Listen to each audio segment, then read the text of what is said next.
Martial God Asura Chapter 5863 Bahasa Indonesia.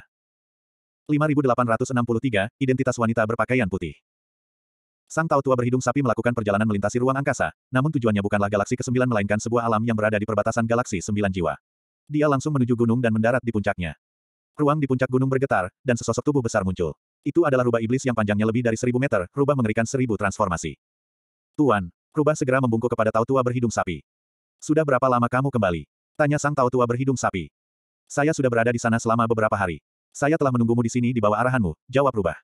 Bagaimana kelanjutannya? Apakah orang itu berhasil? Tuanku, itu berjalan dengan baik. Apa kamu yakin? Saya ingin hal itu menjadi dorongan bagi murid saya, bukan penghalang. Jangan salahkan aku karena menghukummu jika kamu mengacau di sini, kata Daois tua berhidung sapi dengan mata dingin. Yakinlah, tuanku. Saya telah mengkonfirmasi masalah tersebut sebelum kembali. Sekuat apapun monster mengerikan itu, ia telah menyatu dengan baik. Saya tidak menemukan anomali apapun, jawab 1000 transformasi Monstrous Fox. Itu yang terbaik, kata Old Daois berhidung sapi saat dia mendarat di atas rubah mengerikan 1000 transformasi. Ayo menuju ke galaksi ke-9. Beberapa waktu kemudian barulah kepala sekte dari sekte bela diri naga tersembunyi membuka matanya. Luka-lukanya sangat parah sehingga dia tetap lemah meski sudah sembuh sedikit. Hal pertama yang dia lakukan saat bangun tidur adalah mengamati sekelilingnya. Dia segera melihat wanita berpakaian putih berdiri tidak terlalu jauh, tidak terluka. Dia juga memperhatikan bahwa formasi pelindung tidak hanya utuh tetapi telah kembali normal. Itu membuat pikirannya tenang. Kamu sudah bangun. Wanita berpakaian putih melirik ke arah kepala sekte bela diri naga tersembunyi. Elder, apakah kamu yang mengusir klan era kuno kembali? Pemimpin sekte bela diri naga tersembunyi segera bangkit. Saya tidak cukup kuat, wanita berpakaian putih itu menggelengkan kepalanya dengan getir dan menjawab. Dia melanjutkan untuk memberitahu kepala sekte bela diri naga tersembunyi apa yang terjadi setelah kepala sekte jatuh pingsan, tetapi dia juga pingsan ketika sebuah formasi menyelimuti dirinya. Jadi, yang dia tahu hanyalah Dalang Ta'ala bermaksud menggunakannya untuk membuka inti formasi. Dia tidak tahu bagaimana keadaannya saat ini. Ada bau darah yang menyengat di sini. Sepertinya banyak orang meninggal di sini. Apakah seseorang membantu kami? Mungkinkah para penguasa yang tinggal di kedalaman sekte bela diri naga tersembunyi kita? Tanya ketua sekte bela diri naga tersembunyi. Tidak ada mayat yang terlihat, tapi mereka bisa merasakan aura klan era kuno di tengah bau darah. Dari situ, mereka menyimpulkan bahwa klan era kuno pasti menderita kerugian besar dan mereka aman untuk saat ini. Itu mungkin saja, tapi ada kemungkinan lain, kata wanita berbaju putih itu. Kemungkinan lain. Siapa lagi yang bisa melakukannya? Pemimpin sekte bela diri naga tersembunyi merasa bingung. Ada eksistensi yang sangat kuat di sekte bela diri naga tersembunyi, dan keberadaan itu bisa menyelamatkan mereka. Masalahnya adalah keberadaan mereka tidak tertarik pada urusan sekuler, jadi tidak ada alasan bagi mereka untuk mengambil tindakan. Rumor itu mungkin benar, kata wanita berbaju putih itu. Rumor apa? Tanya ketua sekte bela diri naga tersembunyi.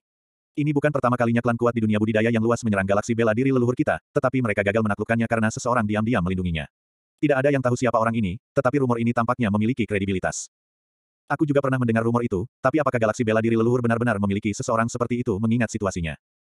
Kepala sekte bela diri naga tersembunyi meragukan rumor tersebut. Dia telah tinggal di galaksi bela diri leluhur selama ini, jadi dialah yang paling paham dengan situasinya. Jika orang seperti itu melindungi galaksi bela diri leluhurnya, bagaimana ia bisa membiarkannya terus menurun seperti itu?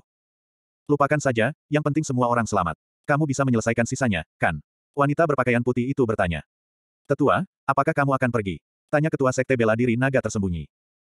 Wanita berpakaian putih itu mengangguk. Tetua, sekte bela diri naga tersembunyi membutuhkanmu. Tidakkah kamu mempertimbangkan untuk kembali? Anda lebih memenuhi syarat daripada saya untuk menduduki kursi sekte. Saya meninggalkan sekte bela diri naga tersembunyi karena saya tidak ingin ditahan. Selain itu, Anda seharusnya tahu bahwa kekuatan itu tidak dapat menjadi ancaman bagi sekte bela diri naga tersembunyi jika Anda memilih untuk bersembunyi di dalamnya. Anda tidak harus terlalu usil. Bahkan jika mereka melakukan pembantaian, pedang mereka tidak akan pernah mencapai sekte bela diri naga tersembunyi kita. Sekte bela diri naga tersembunyi kami selalu memikul tanggung jawab untuk melindungi galaksi bela diri leluhur. Kita bisa menutup mata terhadapnya dalam keadaan lain, tapi kali ini, mereka datang dengan dalih menyerang sekte bela diri naga tersembunyi kita. Saya tidak akan bisa menghadapi pendiri dan pendahulu kami jika galaksi bela diri leluhur hancur karena kami. Lupakan. Anda adalah ketua sekte. Anda bisa memutuskan sendiri. Wanita berpakaian putih itu menggelengkan kepalanya tak berdaya. Saya harus mengatakan bahwa Anda melakukannya dengan baik dalam menerima Chu Feng dan Siling. Itu adalah kontribusi yang sangat besar bagi sekte bela diri naga tersembunyi kami.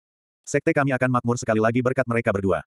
Wanita dalam gaun putih melemparkan kosmos sak ke ketua sekte bela diri naga tersembunyi. Berikan ini pada Chu Feng sebagai penggantiku. Juga, sarankan dia untuk tetap berada di dalam sekte bela diri naga tersembunyi kita dan jangan keluar jika dia tidak ada urusan. Banyak musuh yang mengincar nyawanya sekarang. Saya akan mencoba berbicara dengannya, tapi saya ragu dia akan mendengarkan mengingat kepribadiannya. Mengingat kultivasinya, saya tidak akan bisa menghentikannya bahkan jika saya mau, jawab ketua sekte bela diri naga tersembunyi dengan suara tak berdaya. Setidaknya ini patut dicoba. Jika dia tidak mendengarkan, biarkan saja. Dia bisa mencariku jika dia mendapat masalah, kata wanita berbaju putih itu.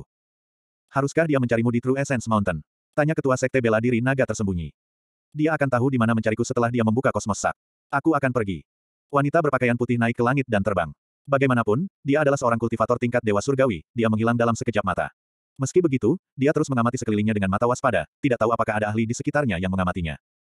Untuk amannya, dia mengambil harta karun untuk menyembunyikan dirinya. Pemimpin Sekte Bela Diri Naga tersembunyi meluangkan waktu sejenak untuk memeriksa kota utama Sekte Alam Bela Diri Leluhur, namun dia tidak berani mendekatinya setelah menyadari bahwa kota itu sangat berbahaya. Jadi, dia kembali ke dunia tempat Chu Feng dan yang lainnya berada. Chu Feng masih belum sadarkan diri. Yang lain bergegas untuk menanyakan apa yang terjadi. Mereka tidak dapat melihat apa yang terjadi karena mereka tidak mengendalikan formasi pelindung. Dengan demikian, sekte-sekte bela diri naga tersembunyi memberitahu mereka rinciannya. Tidak tahu apakah mereka aman, masa tetap waspada.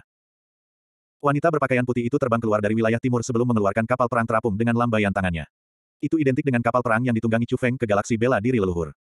Setelah naik ke kapal perang, dia berganti pakaian menjadi jubah serikat dagang penggarap bela diri dan mengenakan topeng khusus. Ternyata dia adalah pemimpin dari serikat dagang penggarap bela diri.